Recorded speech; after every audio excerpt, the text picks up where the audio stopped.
Welcome to the Instagram Stories for Monday, September 29th. I'm your host, Daniel Hill. Today on the show, we're going to get into what the head of Instagram, Adam Mosseri, answered on his recent Ask Me Anything. And there's some good questions in here about how the Instagram algorithm works and how to impact your reach on the platform. For instance, someone asked him to explain the algorithm in under a minute. Someone asked, are sends or saves more important for reach? Someone else asked, if my trial reel flops, does that affect my reach?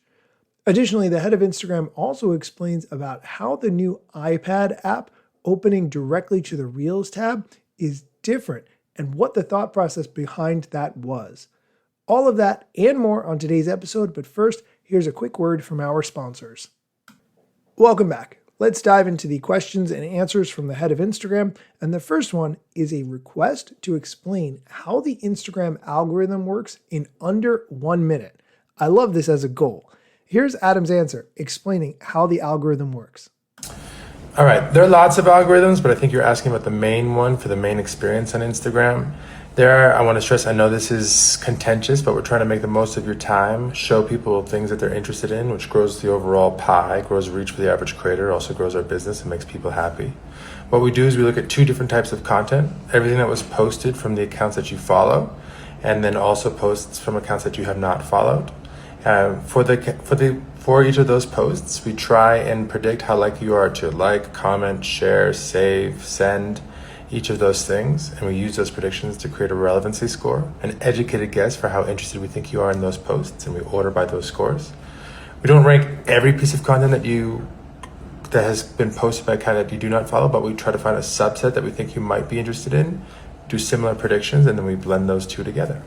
That is my best take at doing an algorithm explanation in less than a minute, but I'll do a longer one, hopefully relatively soon. Okay, let's go on to the next Instagram algorithm question. Now, last week on the show, I talked about how Instagram was working on the ability for each person to be able to customize their algorithm for topics that they want content on and to be able to remove topics for content that we don't want to see. Here's the answer to the question, is the new algorithm tool coming for everyone? So if you haven't seen it yet, you can check out my Reels. I posted a sneak preview of a feature that we're working on that allow you to tune your algorithm. It shows you what we think you're interested in, and you can add things, you can remove things. And one of the more important things is if we're wrong about what we think you're interested in, you can correct us. We'd like to bring this to everyone. It's going to take some time, hoping to start testing over probably next month sometime. But I'll keep you all posted as we keep working on it. I am very much looking forward to having access to that so I can customize what the Instagram algorithm shows me. Let's move on to the questions about reach. The first one, are sends or saves more important for reach? I will just shortcut and let you know the answer is sends. If people are sending your content to others, that means it is good. Here's Adam's answer. Both how much people send your reel or photo or carousel and how much they save it matter, but sends matter more. Generally speaking, we're trying to optimize for bringing people together over creativity. And one of the best ways to do that is through DMs. People discover things that they love all the time and they send them to a friend, and that starts a conversation about something that they're both interested in. And that's the kind of thing that we really want to be all about at Instagram. Okay, so that means when you are creating content, make sure that it is content that people would want to share. What would make someone want to share a particular piece of content that you've created? That's a question that you have to answer individually, but when it comes to experimenting, if you look at your analytics and you see what people have shared in the past that you've made, that will give you a clue. Let's go on to the next question, and it has to do with trial reels. If my trial reel flops, does that affect my reach? The answer to that is no. No, if a trial reel does not do well, that's not going to affect your reach more broadly. The whole idea of trial reels is to give you a safe place to experiment and then see what works, and then either upgrade it to a full-blown reel on your profile or use that information to inform what you do next. Okay, since we're on the topic of trial reels, the next question, why don't I have trial reels? Just as a reminder, you need to have more than 1,000 followers to have trial reels. And if you're a private account, you're not going to have them. To have access to trial reels, you need to have a public account. It doesn't make sense to try to reach accounts that don't follow you if your account is private because they can't see your posts. And you have to have over 1,000 followers. That's trying to make sure that we address issues around spammers who create new accounts to try to hack the system. So those are the two conditions. If you're not seeing trial reels and you have a public account with more than 1,000 followers, let us know and we'll try to figure out what's going on. Okay, let's do one more about insights. The question, how long should I wait before checking insights on a post? I know it's very tempting to start checking the insights right away after you make a post because you want to see how it's performing in the short term, which will give some kind of indicator potentially of how it will perform in the long term. If a lot of people like it who are in your close friends circle or people who spend a lot of time engaging with your content and they like it, then obviously Instagram's going to show it to more people. So looking at that marker in the first few minutes, half hour, whatever, can be very tempting. However, Adam Mosseri recommends not doing that and waiting a little longer. Here's the clip. I would say give it a couple hours. I know a lot of you creators out there like to check it right away, and it's true in general that how something does in the beginning is usually correlated with how it's going to do over the long run. You're not going to really know for a day or two, but I would really be careful not to overreact in the first couple minutes, and I would highly recommend give it a couple hours. Okay, we're going to take a quick break. When we come back, Adam's going to explain why the Instagram app for the iPad opens to the Reel screen by default, what the deal is with taking away Instagram guides and if we'll ever get them back, and how music licensing works since you don't have access to every single song that has ever existed within the Instagram app. All of that and more when we come back. Welcome back. Continuing with the questions and answers from the head of Instagram, and the next one has to do with the iPad app. Why is the iPad app home screen defaulting to Reels? Here's Adam's answer. So this is a question about our new iPad app.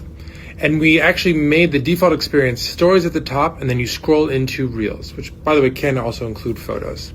And this is because that we've seen a lot of growth on Instagram is driven by DMs and lightweight sharing, as well as Reels and recommendations over the last few years.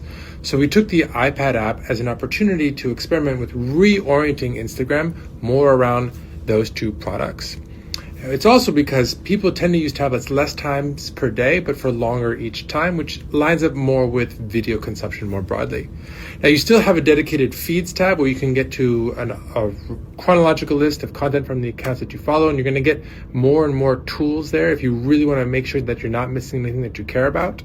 But in a world where most people seem to be more engaged by Reels, we are experimenting with, on the tablet for now, orienting the app more around that experience. It does fundamentally make sense that people do use tablets completely differently from how they use phones, and they are experiences that are more about viewing and less about creating. So I do understand where Instagram is going with that. Let's talk about a new feature that Instagram rolled out last week, which I did not talk about on the show because there wasn't really much to say. Instagram has rolled out horizontal reels, which are very thin, hard to watch videos. I will let the head of Instagram explain what a horizontal reel is and why they rolled this out. So we started supporting a wider variety of aspect ratios for videos, and people seem to really have a lot of fun with that very horizontal one, which was kind of surprising and delightful for us. So it's having a little bit of a moment, but the idea was just to support a wider variety of aspect ratios for a wider variety of creativity. I will just say I do not see the attraction to horizontal reels. I would like to create a reel that takes up as much of the screen as humanly possible so that it takes as much of your attention as possible. I do not see the attraction to making a very tiny, hard to see video. Let's go on to the next question. How can I write subtitles like you on stories? Well, good news. When you make a story, before you post it, you can choose from a variety of different stickers, like the music sticker. And one of those stickers is for captions. Here's Adam explaining more. So when you record a story like this one and you go in what's called post capture, so after you're done recording it, you can go and add a sticker, and one of the stickers options is called captions. And what that does is that creates a sticker like this, which automatically captions your video, and you can actually even change the style You can also do the same thing if you're creating a reel either in the Instagram app or in the Edits app. But for stories, it's a captions sticker that allows you to make these captions. Okay, since we're talking about stories, let's do another one. Can I block someone from stories but not posts? Yes, you can hide your story from people, but still allow them to see your posts. They could still DM you. There's a lot of different options for blocking and restricting in the Instagram app. So you actually can do this. It's not really blocking them, but you can actually remove people from being able to see your stories. You can go into stories and there's a little settings icon, and then you can change the audience there, which is different than blocking someone entirely. If you block someone entirely, it'll look like your account doesn't even exist to them on Instagram. So they won't be able to see your stories, your posts, or even your profile. Okay, let's go on to a question about music licensing rights. Why can't I access all songs in stories and posts? Well, it comes down to agreements and money, just like everything. So we can't surface songs through the music sticker or through reels that we don't have the rights to. So what we do is we try to get rights to music by working with different labels in different countries. And then all of the songs within those deals are available. Unfortunately, sometimes those change, right? We have different issues with different labels in different countries sometimes, and we end up losing a catalog, which is really frustrating, so I want to acknowledge that up front. What we're trying to do is provide as many options to as many creators as possible, but we can't always, unfortunately, get all the songs. Okay, I have so many feelings about this topic, but mostly they center around how a company as large as Meta, who makes record profits quarter after quarter, cannot make all the necessary deals to have whatever music you need to add to your stories to be more creative on their own platforms. I'll just save that topic and move on. The last question we're going to talk about today, we need guides back. If you do not remember, guides were a part of Instagram where you could bring together content from a variety of different posts. You could make those posts and bring them together into a guide, or you could use other people's posts and bring them together into a guide. The person is asking, when will guides be back, essentially, but Adam says that's not in the cards. No plans to bring guides back. I actually did like guides myself, but they were used relatively little, and I worry that Instagram is too complicated, and we're going to need to find ways of simplifying the experience, and one way to do that is to remove things that are very rarely used. So I feel you. I'm sorry. I know it's tough sometimes to lose things that you love, but that was one that really just made sense to actually cut from the experience. We're going to do more of that in the future. We're also going to look for more opportunities to consolidate patterns, to take two things that are very similar and just make it one thing that's easier to understand. So hopefully we can simplify the experience as we move into next year, which is coming up.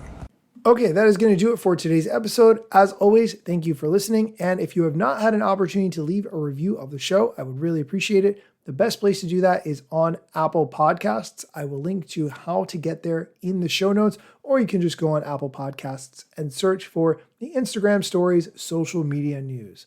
You'll probably see my other podcast there called the Instagram Stories Podcast, but that's just the podcast where I have all the interviews that I've done.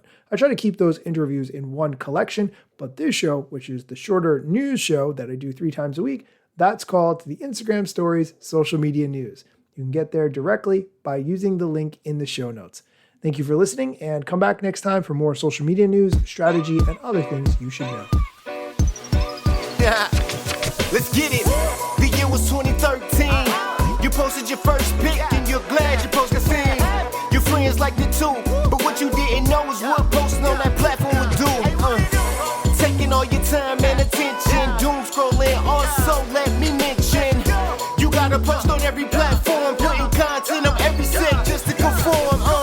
Likes gave you validation and you got hooked. Now engagement is down, you feeling overlooked. Hey, keep coming back for more podcasts. And find me on Instagram at Daniel Hill Media. I'm gone.